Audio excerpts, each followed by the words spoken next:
In this video, we'll be looking at for loops. In the previous video, we did while loops. Now, the main question here is why do we need two loops? If we have a while loop, why do we need a for loop? So, the main difference between a for loop and a while loop is that a for loop is a counter controlled loop.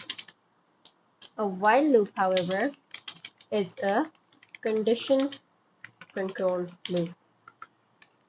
Meaning in for you count the number of times you do something. Like if you want to do something a certain number of times, like you want to repeat something 5 times, it is better to use a for loop.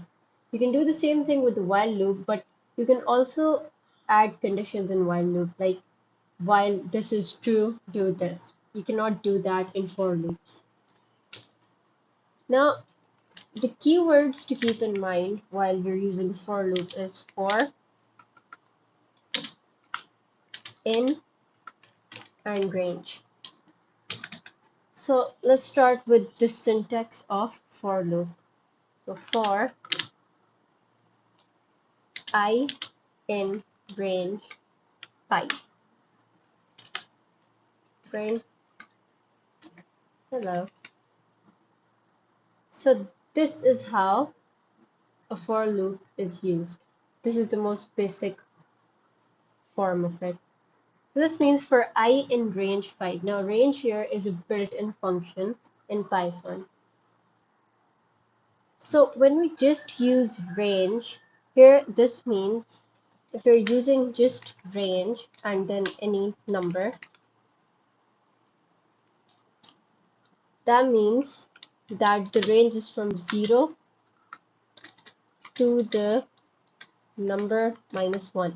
So if, for example, we have range 5, that means it's 0, 1, 2, 3, 4. So when I do for I in range 5, this will be for first I is 0, then I is 1, then I is 2, then I is 3, then I is 4. So over here, this will print hello 5 times. So this is how for loops basically work. But like in while loop, we used it to print the numbers. So if here I'm printing I, you won't get it from 1 to 5. You'll get it from 0 to 4 because range starts from 0 and goes to the number -1. So if you want to print from 1 to 5, you do for I in range 1 to 6. Because now here, when we have 1, that means it starts from 1, but the ending point will still be the point -1.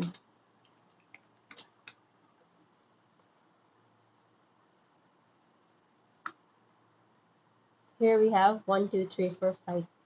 This will also, if we print hello again, this will also print hello 5 times, but you're just using a different range.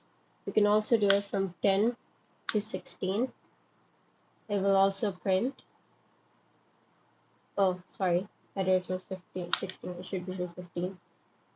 So it will print it 5 times. Now let's do an example.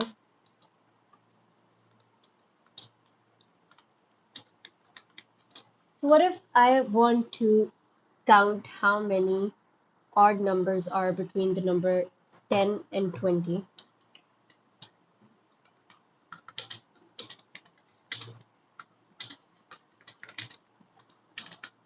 So I need to count. So first I will have a variable named count. Then I will say for I in range. Now I need it to be between 10 and 20. So it will start from 10 and it will go till 21 because I need it to be till 20.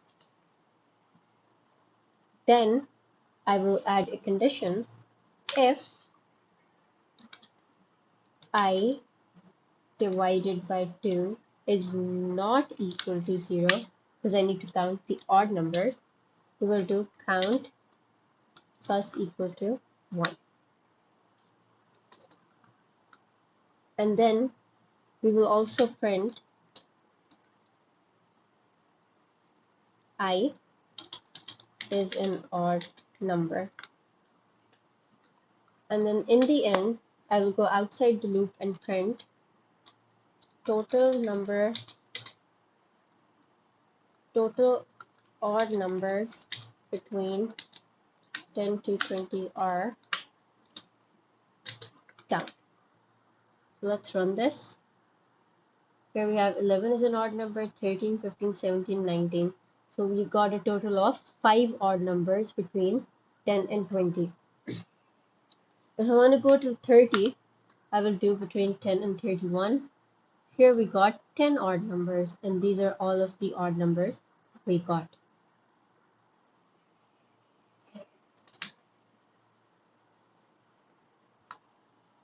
Another way to use for is with strings. Now, what if I have a string and I want to tell how many vowels it has? So to use it in strings, we do for I in A, B, C, D, E, F, G.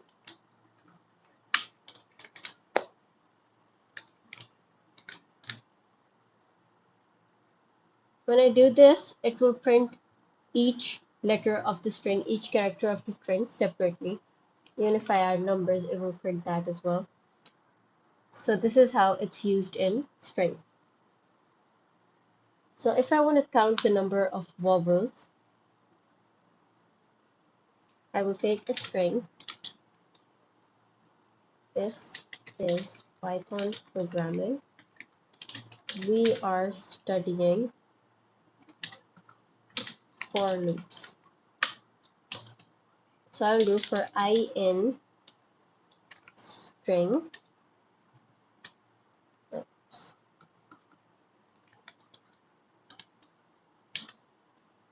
If I is equal to A, or I is equal to E, or AEI,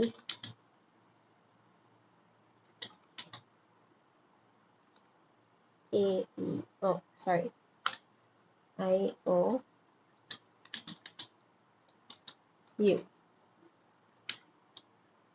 We will do count plus equal to 1. I forgot to initialize count. And we will also print the vowel we get. And then we will output the number of vowels we got.